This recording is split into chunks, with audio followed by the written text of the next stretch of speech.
오늘은 히브리서 2장 1절부터 4절까지입니다.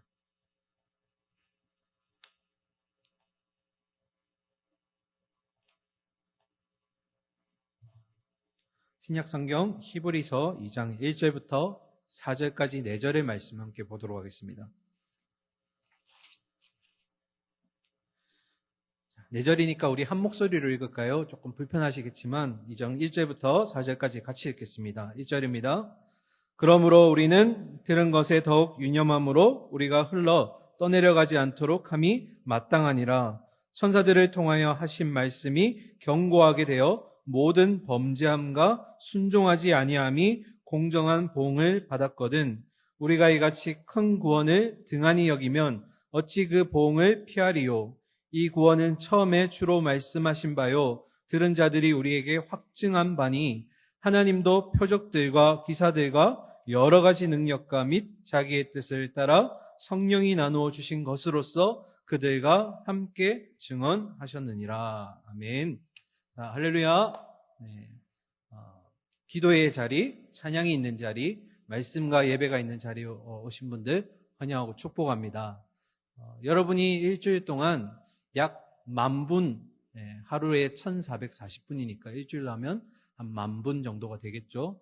그 중에 여러분이 예배를 통해서 할당되는 시간은 약 120분밖에 안 돼요.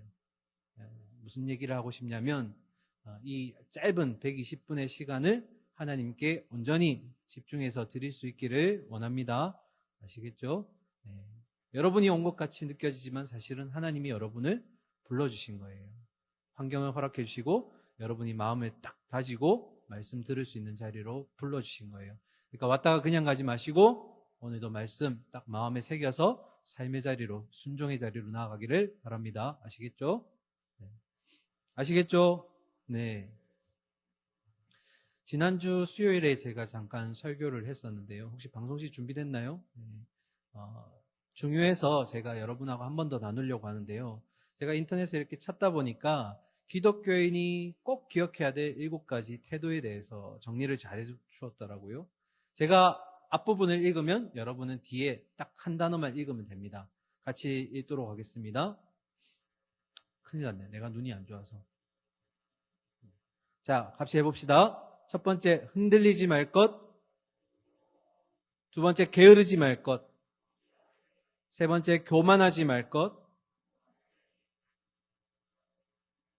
네 번째가 뭐죠? 익십하지 말 것? 뭐지 이게? 네? 의심하지 말 것. 미안해요. 네, 의심하지 말 것 뭐예요? 네, 넘어가 주세요.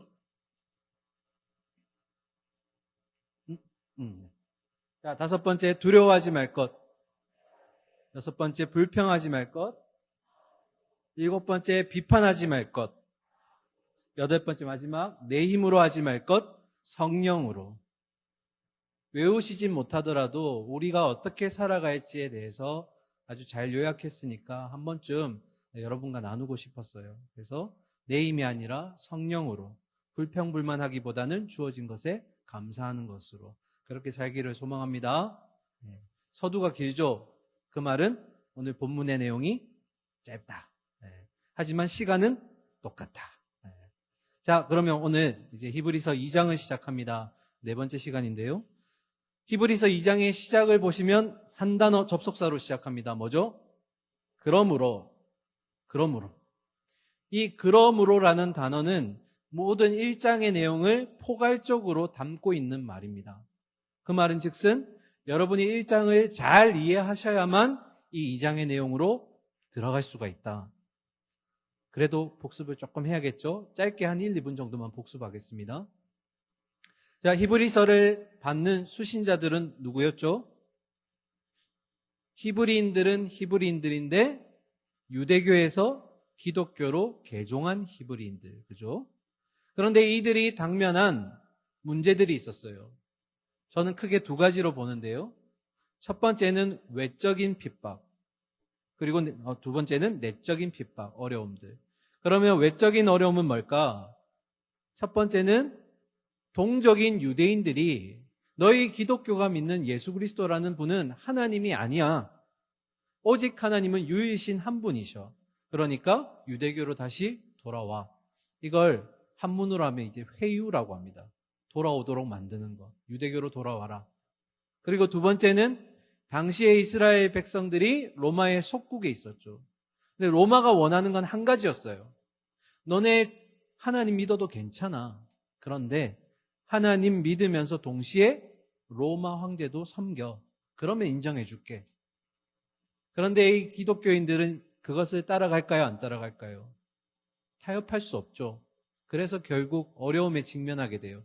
이걸 다른 말로 하면 배교라고 합니다. 다른 종교로 돌아설 수 있도록 만드는 거. 배교라고 하죠. 이런 외적인 어려움들이 있었고요.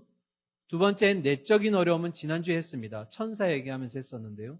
첫 번째는 예수 그리스도에 대한 잘못된 이해를 가지고 있었기 때문이죠. 예수님이 누구십니까 했을 때 유대인들은 이렇게 생각했어요. 예수님이 굉장히 범상치 않은 분인 건 맞는 것 같아. 어쩌면 이분은 구약에서 얘기했던 선지자일지도 몰라. 아니, 그보다 더 위대할 수도 있어. 어쩌면 이분은 천사일지도 몰라. 그런데 하나님은 아니야. 왜요? 오직 유대인에게 있어서 하나님은 유일신, 여호와 하나님밖에 없거든요. 그러니까 예수 그리스도를 하나님이라고 인정하지 못했던 거예요. 받아들이지 못해요. 지금도 그렇죠. 그리고 두 번째는 잘못된 천사 숭배 때문에. 이건 막연히 그냥 천사를 믿고 섬긴다는 게 아니라 하나님 가까이 곁에서 따르는 천사들의 모습이 부러웠던 거예요. 그래서 우리도 천사처럼 되어서 하나님을 섬겼으면 좋겠다라는 그런 마음에서 생겨난 숭배예요. 이런 잘못된 것들에 대해서 히브리서 기자가 바르게 잡기 위해서 히브리서 1장에 굉장히 강조했던 게 뭐였어요? 이 잘못된 내용들을 바로잡기 위해서 누구를 알아야 된다? 예수 그리스도를 알아야 된다. 그래서 우리가 7가지를 배웠죠.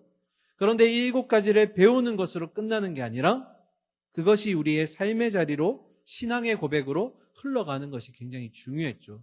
그러기 위해서 예수 그리스도를 무엇을 통해 알아야 된다고 얘기했죠? 오직 말씀, 스크립처를 통해서. 말씀이 아니고서는 다른 데서는 예수 그리스도를 제대로 배울 수가 없다. 내가 기대하는 예수님이 내가 생각하는 예수님이 될 수 있다라는 거예요. 내가 바라고 원하는 그런 예수님이 될 수 있다라는 거예요. 아시겠죠? 이런 내용들이 지금 딱 접속사 하나로 표시된 거예요. 뭐라고? 그러므로. 이제 1장 넘어갈게요. 자, 2장의 1절을 보시면 그러므로 시작합니다. 우리는 들은 것에 더욱 유념함으로 우리가 흘러 떠내려가지 않도록 함이 마땅하다. 자, 질문할게요. 우리라고 했는데 우리가 들은 것이 뭘까요? 우리가 들은 것. 들은 것이 뭘까요? 분명히 이 내용을 다루었기 때문에 여러분에게 질문하는 겁니다. 들은 것이 뭘까요? 자, 떠오르지 않죠? 우리 히브리서 1장 1절과 2절 한번 볼까요? 네, 말씀 직접 찾으세요. 네, 제가 방송실에는 안 올려드렸으니까. 1장 1절과 2절, 3절까지 쭉 내용을 훑어보시면 우리가 들은 것이 뭐냐면 말씀이에요. 그런데 어떻게 들었을까? 첫 번째, 구약시대 때는 선지자와 천사들을 통해서 여러 방법과 여러 모양으로 하나님이 말씀을 주셨어요. 기억나죠? 그런데 신약으로 넘어오면서 이런 두 부류와 다양한 방법을 채택하셨던 하나님이 오직 한 분을 통해서 한 가지 방법으로만 얘기하세요. 누구였죠? 예수 그리스도를 통해서. 그리고 예수 그리스도가 승천하신 다음에는 그분으로부터 가르침을 받았던 사도들을 통해서 말씀을 배우게 됩니다. 근데 여기서 중요한 건 말씀을 배울 때 성령의 내적 깨달음이 없으면 말씀을 깨닫기가 어려워요. 이게 좀 어려운 표현으로 성령의 내적 조명이라고 합니다. 말씀이 내 안에서 해석되어지는 것. 다른 종교를 보면 어떻게 돼요? 계속 경전을 읽다 보면 스스로 깨닫는 것을 굉장히 강조해요. 그런데 기독교는 완전히 다릅니다. 내가 아무리 1000번, 10,000번 읽어도 성령님이 나를 깨우쳐주지 않으시면 말씀이 이해가 안 되는 거예요. 이게 다른 종교와 아주 기독교의 큰 차이입니다. 본질적인 차이. 자, 그래서 말씀을 들었어요. 우리가 들은 것에 대해 뭐 하라고요? 더욱 유념함으로. 오늘 2장 1절부터 4절까지 중에 제가 중요한 단어 2가지가 있는데요. 그 중에 하나가 바로 유념함으로예요. 여기 꼭 체크해 주세요. 유념함으로. 유념하다라는 뜻이 뭘까요? 이 유념하다라고 쓴 이 단어 헬라어로 굉장히 독특한 단어인데요. 프로세케인이라는 단어인데 이게 직역하면 어떤 의미냐면 항구의 배를 붙들어 메어 놓는 것을 얘기해요. 다시 중요하니까 굉장히 중요한 내용이에요. 이 유념하다라는 단어가 어디서 파생된 거냐면 원래 항구의 배를 붙들어서 움직이거나 떠내려가지 않도록 만드는 것을 이 유념하다라는 단어 속에 포함되어 있어요. 자, 한번 생각해 봅시다. 여러분 저기 해운대 가면 수영만 요트 경기장도 있고 또 영도나 아니면 저 멀리 가면 배가 많이 있죠. 배가 떠내려가지 않기 위해서 두 가지를 갖추죠. 뭘까요? 첫 번째, 바다 밑으로 닻을 내리죠. 그리고 두 번째, 옆에 있는 튼튼한 기둥에다가 밧줄로 꽁꽁 묶어 놓죠. 이 말씀이 뭐냐면 우리가 들은 것이 뭐라고요? 말씀. 그 말씀을 유념하다라는 의미는 말씀이 내 안에 있어서 어딘가로 떠내려가지 않게 하는 것을 얘기하는 거예요. 그러면 반대로 얘기해 볼게요. 말씀이 내 안에 그런 배의 덫과 같고 밧줄과 같은 말씀이 없으면 우리의 인생은 어떻게 된다라는 거예요? 떠내려간다라는 거예요. 그래서 오늘 설교 제목이 뭘까요? 말씀이 없으면 뭐 하는 인생이 된다고요? 표류하는 인생. 오늘의 이 핵심 단어가 바로 유념하다라는 의미예요. 자, 조금 중요하니까 한 번만 더 복습할게요. 우리가 들은 것은 말씀이라고 얘기해 드렸어요. 그 말씀이 우리 안에 유념되어 있으면, 딱 박혀 있으면 우리는 인생이 떠내려가지 않는, 표류하지 않는 인생이 되는 거예요. 그런데 말씀이 우리 가운데 없으면 어떻게 된다고요? 우리의 인생이 떠내려가는 인생, 표류하는 인생으로 살아가게 된다라는 거예요. 정리가 되셨죠? 조금 더 깊이 들어가 봅시다. 유념하다의 의미를 이제 직접적으로 한번 살펴보고요. 그 다음에 시제를 살펴볼 거예요. 첫 번째, 이 유념하다는 사전적인 의미를 어떻게 정의해 놓았냐면 여러분 인터넷 창에 이렇게 유념하다 검색하시면 이렇게 나와요. 마음속에 깊이 간직하여서 생각한다. 여기까지예요. 뭐라고요? 마음속에 깊이 무언가를 간직하고 그것이 잊혀지지 않도록 생각한다.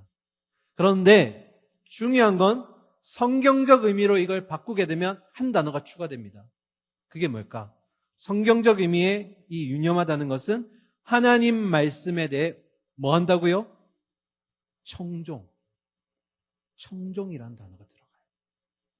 이 청종이라는 단어 속에 어떤 의미가 있냐면 말씀하는 대로 듣고 따른다, 행한다라는 의미가 있어요. 사전적인 의미는 그냥 곰곰이 내 안에 가둬두는 거예요. 나가지 않도록. 그런데 성경적 의미는 뭐예요? 단순히 그냥 마음판에 새겨놓고 있는 게 아니라 나의 삶에서 들은 말씀을 지켜낸다, 순종하다, 실천하다는 의미가 있다는 거예요. 다르죠? 이게 성경적 의미의 유념하다는 뜻이에요. 여러분 그 마음판에 여러분의 기억 속의 말씀을 그냥 두기만 하는 게 아니라 그 말씀이 나의 손과 발과 입으로 나의 생각 속으로 흘러 들어가야 된다는 거예요. 자, 그런데 다음으로 볼 게 시제예요. 이 유념함으로라는 시제가 어떤 시제냐면 따라해 봅시다. 미완료 현재형. 갑자기 문법 시간이 됐죠? 미완료 현재형. 제가 일전에 몇 번 강조해서 설명드렸어요. 영어나 한국어나 이런 그 체계에서는 시제를 얘기할 때 기준이 뭐냐면 시간이에요. 그죠? 과거에 내가 뭐뭐 했었다. 현재 내가 뭐뭐 했다. 앞으로 내가 뭐뭐 한다 할 때 나누는 기준이 뭐예요? 시간이에요. 그런데 헬라어랑 히브리어는 독특하게도 나누는 기준이 행동이에요. 이 미완료 현재형이란 무슨 말이냐면 과거부터 내가 지금 해왔는데 이 동작을 계속해서 반복해 나가는 끝나지 않은 상태를 얘기하는 거예요. 그러니까 유념하다는 의미를 시제를 접목해보면 어떤 의미냐면 어제 주신 말씀을 내가 마음속에 간직하면서 실천을 했다면 오늘 또 그 행동을 반복하는 거예요. 매일매일 말씀을 내 마음속에 새기고 매일매일 내 삶의 자리로 흘러가게 만든다는 것이 유념하다는 의미예요. 기독교는 여타의 종교처럼 묵상하는 종교 아니면 그냥 돛 닦는 종교가 아니에요. 기독교야말로 굉장히 실천적이고 순종의 자리로 나아가는 것이 이 기독교의 가장 큰 특징이에요. 그래서 여러분이 중요한 것은 여기서 받은 말씀을 가지고 여기서 문 밖에 나갈 때 끝나는 것이 아니라 진짜 실제는 어디서부터 시작하는 거예요? 여러분이 주어진 학교, 가정, 직장, 만나는 사람들, 거기서부터 시작되는 거예요. 아시겠죠? 유념하다라는 의미 잘 기억해 두세요. 무엇을 유념한다고요? 말씀을. 어제도 이 말씀대로 살기를 원했고 오늘도 그렇게 살아가기를 원하고 내일도 그렇게 살아가기를 원한다. 끝나지 않은 우리의 말씀을 놓고 사는 인생은 마지막 그 순례길이 끝나는 날까지 지속돼야 되는 거예요. 자, 이어서 봅시다. 2절, 이제 2절로 넘어가겠습니다. 자, 2절 같이 읽을까요? 시작. 천사들을 통하여 하신 말씀이 견고하게 되어 모든 범죄함과 순종하지 아니한 자들이 공정한 보응을 받았거든. 자, 2절과 3절은 연결되어 있는 구절입니다. 먼저 2절은 구약에 대한 내용이에요. 한번 볼까요? 자, 2절의 시작이 조금 애매합니다. 천사들을 통하여 하신 말씀. 천사들을 통하여 하신 말씀이 뭘까요? 풀고 지나가야겠죠. 도대체 무슨 말씀을 하셨길래 그걸 지키지 않으면 보응이 있다고 하는 걸까? 자, 예를 들어볼게요. 신명기 들어보셨죠? 성경 66권 중에 신명기라는 책이 있어요. 이 신명기가 어떤 책이냐면 모세가 이스라엘 백성들을 데리고 출애굽한 다음에 약속하신 가나안 땅에 들어가기 직전 모압 평지에서 그가 죽기 직전에 마지막 이들을 향해서 전했던 고별 설교를 모아놓은 게 신명기예요. 줄여서 얘기하면 신명기는 모세의 고별 설교예요. 이 고별 설교가 끝나고 나서 신명기 마지막 33장에 모세가 이스라엘 백성들을 향해 축복합니다. 우리 그 장면 한번 봅시다. 자, 33장 1절부터 3절까지입니다. 하나님의 사람 모세가 죽기 전에 이스라엘 자손을 위하여 축복함이 이러하니라. 축복하죠. 그가 일렀으되 여호와께서 어느 산에 오셨다고요? 시내 산에 오시고, 두 번째 세일산에서 일어나시고, 세 번째 바란산에서 비추시고 1만 성도 가운데 강림하셨고 그의 오른손에는 그들을 위해 번쩍이는 불이 있도다. 3절 여호와께서 백성을 사랑하시나니 모든 성도가 그의 수중에 있으며 주의 발 아래에 앉아서 주의 말씀을 받는도다. 자, 중요한 건 2절입니다.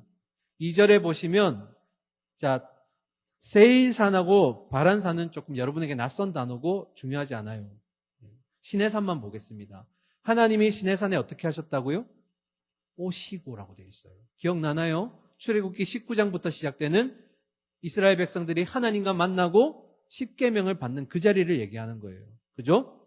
자, 이게 왜 중요할까? 여기에 빠진 단어가 있어요. 한글 개역개정 성경의 신명기 33장 2절에 아주 중요한 내용이 하나 있는데 빠진 게 있어요.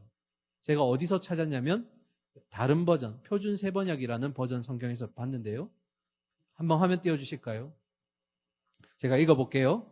주께서 시내산에서 오시고 세일산에서 해처럼 떠오르시고 바란산에서부터 당신의 백성을 비추신다. 여기까지는 똑같죠? 근데 여기서 하나 빠진 게 있어요. 수많은 누구예요? 천사들이 그가 누구예요? 하나님이시죠. 옹이했다. 그러니까 무슨 말이에요? 하나님이 이스라엘 백성들을 만나기 위해서 시내산에 내려오실 때 누구를 데리고 오신 거예요? 천사들을 데리고 오신 거예요. 자, 여기까지는 정리가 돼요?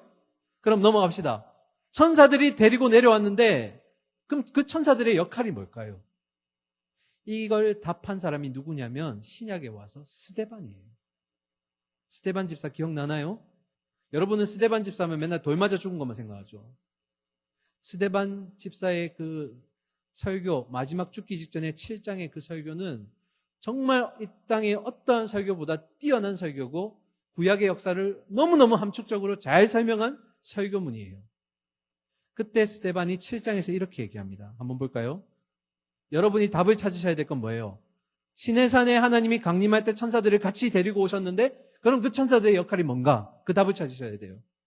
37절 이스라엘 자손에 대하여 하나님이 너희 형제 가운데서 나와 같은 선지자를 세우리라 하던 자가 곧 이 모세라. 38절 시내산에서 뭐하던? 말하던 누가? 천사가 우리 조상들과 함께 광야 교회에 있었고 또 살아있는 말씀을 받아 우리에게 주던 자가 이 사람이라. 답이 뭐예요? 하나님의 말씀을 받아서 대언하는 역할을 누가 했다라는 거예요? 천사들이 했다라는 거예요. 신기하죠? 처음 듣는 말이죠. 하나님이 데리고 오셨던 그 천사들이 그들에게 말씀을 전했어요. 지난주 기억나요? 천사들이 불과 바람으로 뭐 했다고요? 심부름하는 역할을 했었어요. 그래서 우리는 천사를 다른 말로 부를 때 뭐라고 불렀어요? 심부름꾼. 좀 어려운 말로 전령. 누구의 전령이에요? 하나님의 전령. 뭐 하기 위해서? 하나님의 말씀을 전하기 위한 전령으로 부르셨다는 거예요. 다시 돌아가서 그럼 본문에 그러면 천사들을 통해 하신 말씀이 뭘까? 2절입니다. 다시 돌아와서 그건 결국 천사들을 통해 하신 구약의 말씀들을 얘기하는 거예요. 정리가 되죠? 구약의 말씀, 천사들을 통해서 하셨던 그 말씀은 구약의 말씀들을 얘기하는 거예요. 그러면 2절을 이렇게 해석해 봅시다. 구약의 말씀이 견고하게 되어 모든 범죄함과 순종하지 아니한 자들이 공정한 보응을 받았거든. 이렇게 해석되는 거예요. 자, 그러면 이제 두 번째 중요한 단어. 아까 첫 번째는 유념하다가 굉장히 중요한 단어를 했죠? 이제 두 번째 중요한 단어 봅시다. 견고하게 돼요. 견고하다. 이 단어 체크해 주세요. 너무너무 중요합니다. 견고하다가 뭘까? 이 견고하게 되어의 명사형이라고 부를 수 있는 그 단어의 뜻이 뭐냐면 발걸음, 걸음걸이 또는 움직임을 얘기해요. 그러면 이걸 견고하게 되어로 바꾸게 되면 어떤 의미가 되냐면 우리의 발걸음, 우리의 움직임이 고정되어 있다라는 의미예요. 누구에게? 하나님에게. 하나님 주신 말씀에 뭐 하고 있다고요? 우리의 발걸음이, 우리의 인생에 걸어가는 걸음걸이가 하나님 말씀에 딱 붙어 있다라는 거예요. 그게 견고하다라는 의미예요. 그런데 2절에 잘 보세요. 2절을 보시면 그런 견고함이 있지 못하고 모든 범죄가 순종하지 아니한 자들. 그 말은 결국 뭐예요? 천사들을 통해 주신 구약의 말씀들을 지키지 않은 자들, 견고하게 하나님을 향해 발걸음에 딱 붙어 있지 않은 자들은 결국 어떻게 됐다고요? 공정한 보응을 받았다. 그에 합당한 뭐예요? 심판을 받았다라는 거예요. 구약에는 이랬었다. 이제 이를 얘기하는 거예요. 자, 연결되는 이제 3절은 그러면 어떤 의미입니까? 3절 한번 봅시다. 우리가 이같이 큰 구원을 등한히 여기면 어찌 그 보응을 피하리요? 이 구원은 처음에 주로 말씀하신 바요. 들은 자들이 우리에게 확증한 바니. 자, 3절을 2절과 관련해서 해석하기 전에 한 단어 짚고 해결하고 넘어갑시다. 여러분, 앞을 보시고. 여러분 구원 받으셨죠? 구원 받으셨죠? 네. 여러분 중에 작은 구원 받으신 분 계세요? 나는 작은 구원 받았어요. 저는 옆에 있는 친구보다 큰 구원 받았어요. 이게 맞을까요? 아닐까요? 아니죠. 그런데 왜 3절의 시작이 우리가 이같이 어떤 구원 받았다고요? 큰 구원을 등한히 여겼다. 아니, 구원의 크기가 있다는 걸까? 이건 무슨 의미일까요? 제가 대답해야겠죠. 큰 구원이라는 게 어떤 의미냐면 여러분 헷갈리지 마실 거, 어떤 구원이든 구약에서 주신 하나님의 구원이든 신약에 주신 하나님의 구원이든 구원을 베푸시는 분은 동일한 하나님이세요. 맞나요? 그렇죠. 맞아요. 그러면 여기서 말하는 큰 구원이 뭘까? 우리 복습하면서 이미 다 기억해낼 수 있어요. 구약에는 하나님의 말씀을 주로 누가 주었다고요? 첫 번째, 선지자들. 그리고 두 번째, 천사들. 그런데 이들의 전해주는 말씀은 딱 그때만 주는 말씀이에요. 그게 무슨 말이냐면 주는 말씀이 부분적이고 조각과 같은 거예요. 완성을 전체를 보여주신 말씀이 아니라 그때에 해당하는 말씀만 주셨다라는 거예요. 요만큼만. 또 어떤 선지자들에겐 요만큼만. 그런데 이 선지자들을 통해서 천사들을 통해서 주셨던 말씀을 점점 붙여서 가다 보면 하나의 보이지 않는 화살표가 생겨요. 이 구약의 모든 예언의 말씀의 마지막 정점, 성취된 게 누구 때문이에요? 예수 그리스도. 정리해 볼게요. 구약에도 하나님은 동일하게 구원을 베푸셨어요. 그런데 주신 말씀이 조각과 같았다면 이 조각들을 싸그리 모아서 완성품으로 딱 내세운 게 누구예요? 예수 그리스도라는 거예요. 그런 완성된 말씀이신 예수 그리스도가 정말 이 전체를 보여주는 신약의 성도들이 바로 큰 구원 받았다라는 의미가 이 의미예요. 정리가 될까요? 한 번 더 설명할게요. 구약의 모든 말씀이 결국 아들이신 예수 그리스도를 통해서 완성되었습니다. 신약의 성도들은 그 완성된 계시의 말씀을 듣는 구원의 영광을 경험했다라는 거예요. 이게 큰 구원의 의미예요. 받은 게 구원이 크고 작고가 아니라 그 구원을 경험했다라는 거예요. 완성되고 성취된 구원을. 아시겠죠? 넘어가도 되겠죠? 자, 그럼 중요한 거 3절.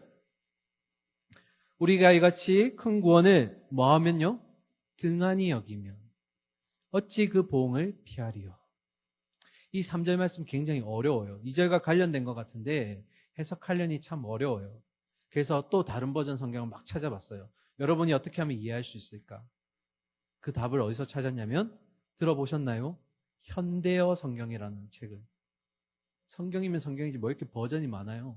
이 현대어 성경은 뭐냐면 히브리어, 헬라어라는 원문을 근간으로 해서 해석은 했는데 여러분이 어렵게 보지 않도록 지금 현대말로 바꾼 성경이 현대어 성경이에요. 그러면 현대어 성경에 이 히브리서 2장 2절과 3절을 어떻게 잘 기록해 놓았을까? 화면 보고 같이 읽읍시다. 자, 주무시는 분들, 자, 눈 뜨시고 앞에 화면 보시고 같이 읽읍시다. 시작. 천사들이 말한 것도 항상 진리로 인정되어 그 말을 따르지 않는 사람은 어느 때나 벌을 받았습니다. 그런데 뭐라고요? 하물며 주 예수께서 친히 말씀하시고 그 말씀을 들은 사람들이 전해준 이 위대한 구원에 대해서 무관심하다면 어떻게 우리가 그 벌을 피할 수 있겠습니까? 정리가 되죠?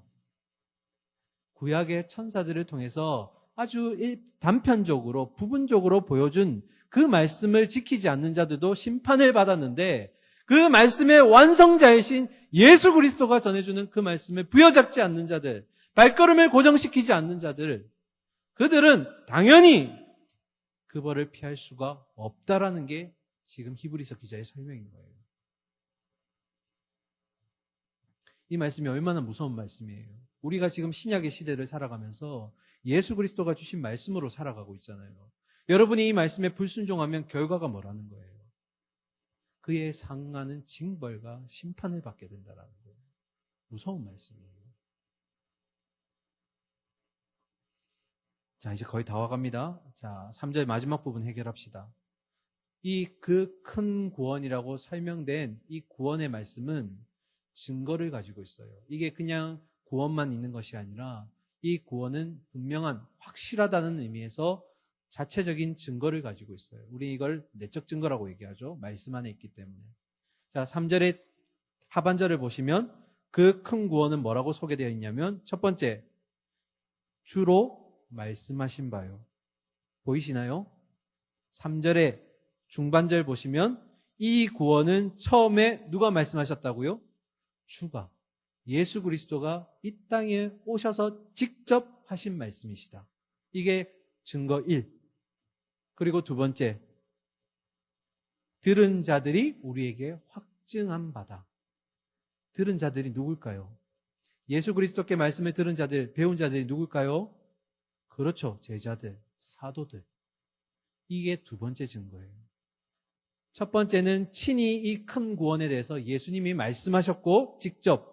두 번째는 그에게서 배운 사도들이 이제 말씀을 확증했다. 근데 히브리서 기자 여기서 멈추지 않아요. 또 증거를 갖다 댑니다. 자, 그 전에 조금 말씀 한번 살펴보고 지나갑시다. 처음에 주로 말씀하신 바요라고 했는데 사실 여러분 생각해보면 요한복음에 보면 예수 그리스도를 곧 이꼴 뭐라고 돼 있어요? 말씀이라고 돼 있어요. 말씀 그 자체. 한번 볼까요? 요한복음 1장 1절. 태초에 말씀이 계신다. 이 말씀이 하나님과 함께 계셨다. 이 말은 뭐예요? 하나님은 아니라는 거예요. 구분된다라는 거죠. 이 말씀은 곧 하나님이시라. 이건 무슨 말이에요? 구분되지만 그분 또한 하나님이시다. 2절, 그가 태초에 하나님과 함께 계셨다. 이전부터 함께 계셨다라는 거예요. 그리고 3절, 만물이 그로 말미암아 지은 바 되었다. 하나님이 창조하실 때 이분 또한 그 창조의 사역에 협력하셨다라는 거예요. 그죠? 지은 바 되었으니 지은 것이 하나도 그가 없으신 된 것이 없다. 이 마지막 결론은 어디서 나오냐면 14절입니다. 그런 말씀이신 그분이 14절 띄워주세요. 말씀이신 그분이 뭐가 되었다고요? 육신이 되어서. 그 말은 무슨 말이에요? 이 땅에 오셨다라는 거예요. 육신의 몸을 입고 육신이 되어 우리 가운데 거하심에 우리가 그의 영광을 보니 아버지 독생자의 영광이요. 우리가 그분 아들을 소개할 때 기억나나요? 영광의 광채. 그죠? 독생자의 영광이요. 은혜가 진리가 충만하더라. 그 빛이 막 비친다라는 거예요. 하나님의 본질이. 그래서 말씀은 이꼴 누구예요? 예수 그리스도. 그분이 곧 말씀이시면서 이 땅에 오셔서 그분을 직접 여러분에게, 저에게 소개해 주셨어요. 이게 내적 증거라고요. 자, 이어서 마지막 4절 봅시다. 자, 빨리 달려가겠습니다. 4절. 증거가 2개에서 그치지 않아요. 또 봅시다. 하나님도 표적들과 기사들과 여러 가지 능력과 및 자기의 뜻을 따라 성령이 나누어 주신 것으로서 그들과 함께 증언하셨느니라. 자, 4절. 그 큰 구원을 증명하시기 위해 직접 하나님이 뭘 보여주셨다는 거예요? 표적들, 그리고 기사들. 그런 여러 가지 능력을 이 땅 가운데 보여주셨다는 거예요. 말씀이 곧 구원이라는 것을 보여주시기 위해서. 초자연적인 현상들을 직접 사람들에게 보여주셨다는 거예요. 여기서 그치지 않으세요. 그게 구약에 주로 있었던 사건들이라면 신약의 시대 때 사람들에게는 어떻게 베푸셨냐면 뜻을 따라 성령이 나누어 주신 것으로서 그들과 함께 뭐 하셨다고요? 증언하셨다. 이 말은 무슨 의미냐면 성령님께서 우리에게 친히 하나님의 뜻을 베푸셨다라는 거예요. 이걸 2글자로 하면 뭘까요? 우리 각자에게 주신 하나님의 은사라는 거예요. 성령님이 직접 베푸신 은사. 그래서 은사를 영어로 기프트라고 하잖아요. 우리가 값없이 받은 것, 하나님께서 주신 은혜. 각자에겐 다 은사가 있습니다. 저에겐 마치 가르침의 은사가 있다면 여러분 각자에게도 어떤 은사가 있을 거예요. 은사는 사용하지 않으면 또 없어지기도 하고 다시 생기기도 합니다. 네. 자, 그래서 중요한 건 뭐냐면 그런 말씀을 첫 번째로 유념하기 위해서, 그리고 두 번째로 견고히 발걸음에 딱 고정시키기 위해서 하나님이 이 말씀을 가지고 있는 자에게는 큰 구원이 임할 것인데 그것에 대한 4가지 증거를 우리에게 보여주셨어요. 그죠? 오늘 제가 한 3, 40분 동안 계속해서 반복하는 단어가 하나 있어요. 뭐죠? 말씀. 말씀. 아까 우리 찬양팀도 그 찬양 불렀죠? 말씀. 굳게 서리, 영원하신 반석 위에 굳게 서리. 너무너무 찬양을 딱 잘 맞게 골랐어요. 왜냐하면 제가 그 예를 들 거기 때문이에요. 마태복음 7장 24절부터 보고 이제 마무리하겠습니다. 여러분이 아주 잘 아시는 말씀입니다. 같이 한번 봅시다. 그러므로 누구든지 나의 이 말을 듣고 행하는 자는 그 집을 반석 위에 지은 지혜로운 사람 같으리니 비가 내리고 창수가 나고 바람이 불어 그 집에 부딪히되 무너지지 아니하나니 이는 주철을 반석 위에 놓은 까닭이요 나의 이 말을 듣고 행하지 아니하는 자는 그 집을 모래 위에 지은 어리석은 사람 같으리니 비가 내리고 창수가 나고 바람이 불어 그 집에 부딪힘에 무너져 그 무너짐이 심하니라. 여러분 앞을 보시고요. 2종류의 집이 있어요. 그런데 이 집을 지은 재료가 다 똑같아요. 그리고 지금 외적으로 불어오는 환경도 똑같아요. 비가 내리고 창수가 나고 바람이 불더라. 그런데 어떤 집은 무너지지 않았어요. 그런데 어떤 집은 완전히 무너졌어요. 뭐 때문일까요? 답이 뭐였어요? 나의 이 말을 듣고 행하는 자와 듣고 행하지 않는 자. 결국 답은 토대가 무엇이었냐라는 거예요. 그 토대가 어디 위에 세워진 자는, 말씀 위에 견고히 세워진 자는 비바람이 불고 우리의 인생 가운데 창수가 나고 바람이 불어도 무너지지 않을 것이다. 아까 얘기했던 배가 딱 붙어 있듯이, 정박해 있는 배가 아무리 비바람이 거세게 불어도 풍랑으로 통해서 떠내려가지 않듯이, 또는 견고하게 하나님을 향한 발걸음이 탁 붙어 있는 자들, 말씀으로 붙어 있는 자들은 흔들림이 없듯이, 말씀의 토대 위에 서 있는 자는 결국 무너지지 않을 것이다. 히브리서 기자가 계속 강조하는 게 뭐예요? 말씀이야, 말씀. 여러분의 삶 가운데 말씀이 여러분에게 얼마나 비중을 차지하고 있어요? 한 주에 오는 그냥 이 예배 때 듣는 말씀이 단가요? 그러면 살 수 없어요. 왜요? 우리의 신앙이라는 것은 마치 뭐와 같냐면 생명과 같기 때문에 양분을 공급해 주지 않으면 점점 허약해지고 결국에는 죽게 될 거예요. 여러분의 지금 육신의 영양분을 먹지 못하면 어떻게 되는 거예요? 제가 지금 방금 허기지다고 얘기했듯이 그런 연약함과 결국에는 질병이 우리를 힘들게 만들 거예요. 신앙이 딱 그래요. 여러분이 말씀으로 매일매일 공급받지 못하면 결국 여러분의 신앙은 약해질 것이고 조그만한 비바람이 몰아쳐도 그냥 넘어진다라는 거예요. 여기에서 교회 잠시 떠나 계셨던 분들 꽤 계시죠? 제가 딱 보면 아는데. 저도 교회를 떠나 있었던 적이 있어요. 한 2년 동안 아예 교회를 안 나간 적이 있어요. 잘 사는 줄 알았어요. 하나님 없어도 재밌었어요. 세상 사람들과 같이 지내면서 그냥 너무 재밌었어요. 그냥 내가 하고 싶은 대로 살아가고 누가 말씀대로 살지 않는다고 잔소리할 사람도 없었고. 그런데 한 2년을 지나고 나서 내가 뒤돌아보니까 내 인생이 완전히 갈지자가 되어 있었던 거예요. 어떤 때는 저쪽 끝으로 가 있고 어떤 때는 또 이쪽 끝으로 가 있고 하나님이 마련해 주신 길이 있었는데 불구하고 내 선택이 스스로가 뭐였냐면 내가 가고 싶은 대로 갔던 거예요. 그런데 참 은혜가 뭐였냐면 나는 내가 하고 싶은 대로 살아갔는데 그런데 하나님이 결국 나를 이쪽으로 옮기시더라는 거예요. 다시 이 길로 올라오도록. 제가 한 게 아니에요. 저는 제가 용기를 내서 교회로 왔다고 생각했는데 하나님이 그의 자녀를 포기할 수 없으니까 결국 이 자리로 다시 불러주시더라는 거예요. 사람에게 상처받아서 나갔는데 내 신앙이 하나님이 없는 것 같아서 그냥 포기하고 나갔는데 세상에서 만족과 유익이 너무 재밌어서 굳이 교회 안 나와도 재밌는데 라고 나갔는데 이 긍휼의 하나님께서 다시 나를 부르시더라는 거예요. 그때 돌아올 때 심정이 어땠냐면 진짜 탕자 같았어요. 아버지 나를 아들로 여기지 마시고 품꾼 중에 하나로 여기세요. 그런 마음으로 왔어요. 그런데 그날 처음 돌아왔을 때 주셨던 그 말씀이 저에게 눈물로 그리고 하나님을 향한 그 사랑을 느끼게 하는 정말 귀중한 시간이었어요. 사랑하는 우리 청년 여러분, 말씀만이 저와 여러분을 살릴 길입니다.